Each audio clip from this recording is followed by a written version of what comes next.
Here we go. 3, 2, 1. Boom! And welcome to Today, brought to you by Boss Shot Shells. I'm Jeff Stanfield with the world famous Andy Shaver.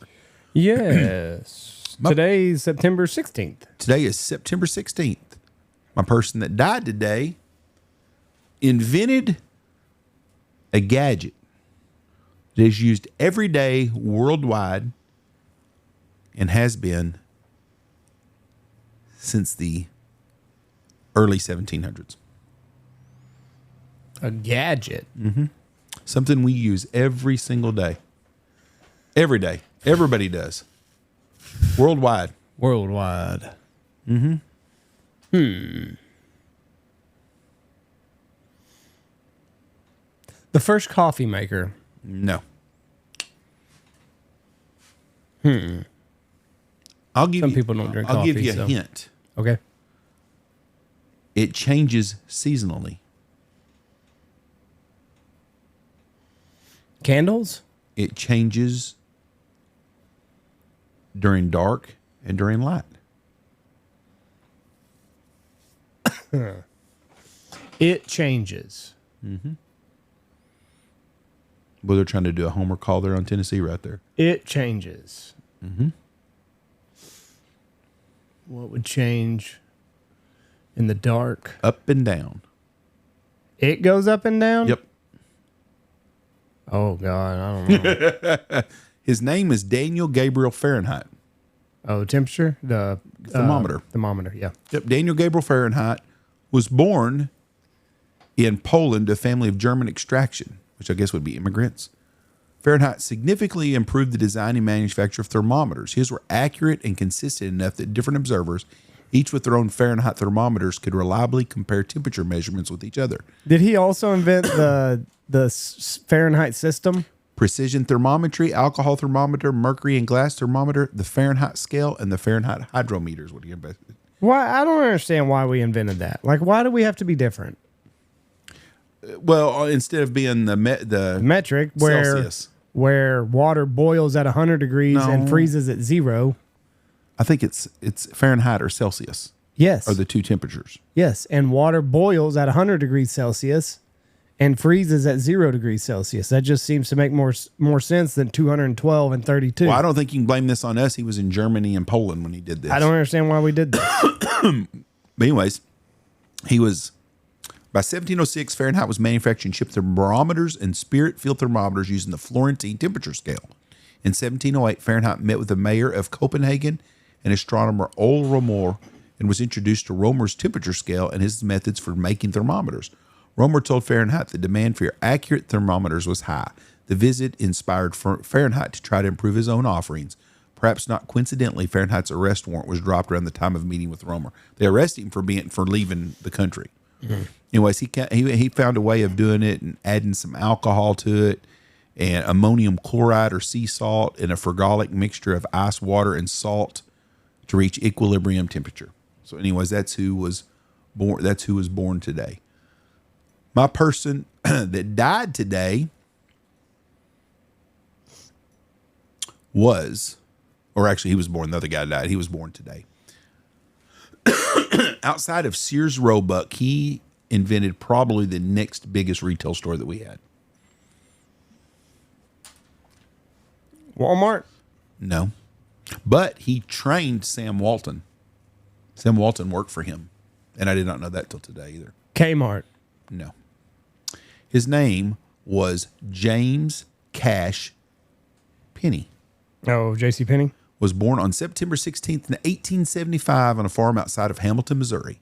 The seventh of 12 children, and only 6 of them lived to adulthood, born to James Cash Penny and Mary Frances Penny. Penny's father was a Baptist preacher and farmer whose strict discipline included making his son pay for his own clothing once he reached 8 years of age. Oof. After graduating from Hamilton And High he only School, had how many kids? He had That was 12 one of 7? 12 kids, but only 7 of them lived to Oh, adulthood. okay. I thought he was one of 7. After graduating from Hamilton High School, Penny intended to attend college with hopes of becoming a lawyer. His father's untimely death, however, forced a change in plans, and Penny was forced to work as a store clerk to help support his family. Penny's tuberculosis caused him to venture west to Longmont, Colorado.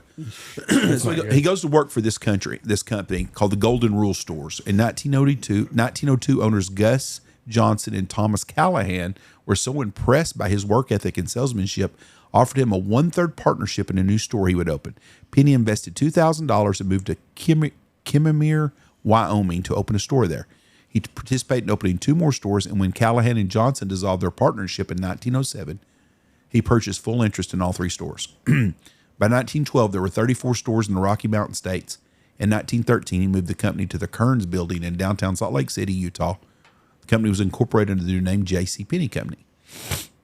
In 1916, he began to expand. He had 120 stores, and most of which were still in the West. By 1924, Penny reported an income of more than $1 million annually, and the number of stores, he had 1,400 stores in 1929. And guess what happens in 1929? The Great Depression. He had to liquidate, sell everything, had to borrow money against his life insurance. Still turned out to have a great life. And also in the 20s, him and his partner had a 120,000-acre ranch in Clay County, Florida, and they started a company called Foremost Dairy, which is still around. Never heard of it. Yep. Penny was married 3 times. All the wives died, had some kids. He died on December 26, 1970, or he fell and fractured his hip. A few weeks later, he suffered a heart attack, never fully recovered. He died in February 2012, 1971 in New York City. Pretty interesting deal. He did train Sam Walton. Now, the most interesting part of this day, the tough day, is probably the first rap song that became a hit. The streamlined rap into the white people's world, basically. Is it an NWA song? No. They were way later. Way later? Yes. It was the first rap song to hit mainstream. I mean, by far the first. Huh. And it started out with a bunch of guys that would do these underground rap deals. They would have the, like you would go to a park and they would just freestyle. And they started rapping and freestyling, and Debbie Harry saw him. And she liked him. Do you know who Debbie Harry is? Nope. Heart of Glass by Blondie. She was a Debbie Harry type chick. Anyways, Debbie Harry was she was Blondie singer, is basically. So it was Debbie Harry Blonde. I mean, she was the Blondie for Heart of Glass. Anyways, that was a big hit. Anyways, the group's song was by the Sugar Hill Gang. It was a song called Rapper's Delight. Hotel, Motel, Holiday Inn. Oh, okay. It was the first big hit. It came out in 1979. Peaked at number 36 in January 1980 on the U.S. Billboard 100 Hot Chart, number 4 on the Billboard Hot Soul Singles Chart in 79. The song was much more successful internationally, reaching number 1 on the Canadian Top Singles Chart and number 1 on the Dutch Top 40 and number 3 on the UK. It was the first Top 40 song to be available only as a 12-inch extended version in the U.S. Early pressings, very few, were released with the red label with black print on it, Sugar Hill Records, along with the 7-inch 45. So anyways, that was the British version of the song, was rewritten. The Sugar Hill Gang appeared on the syndicated Soap Factory disco show in the late 79, and their performances later became the song's official music video. The group performance on the Palisades Park-based program demonstrates a significant overlap between early hip-hop and disco of the early 70s. Anyways, everybody listened to it. If you were at my age, that was the first rap song I ever heard of. Anyways, that was what happened today. It was a pretty lean day. We got a tie football game now because we're watching this and doing this on Saturday. God bless you. Have a great week. Peace. Goodbye. Goodbye.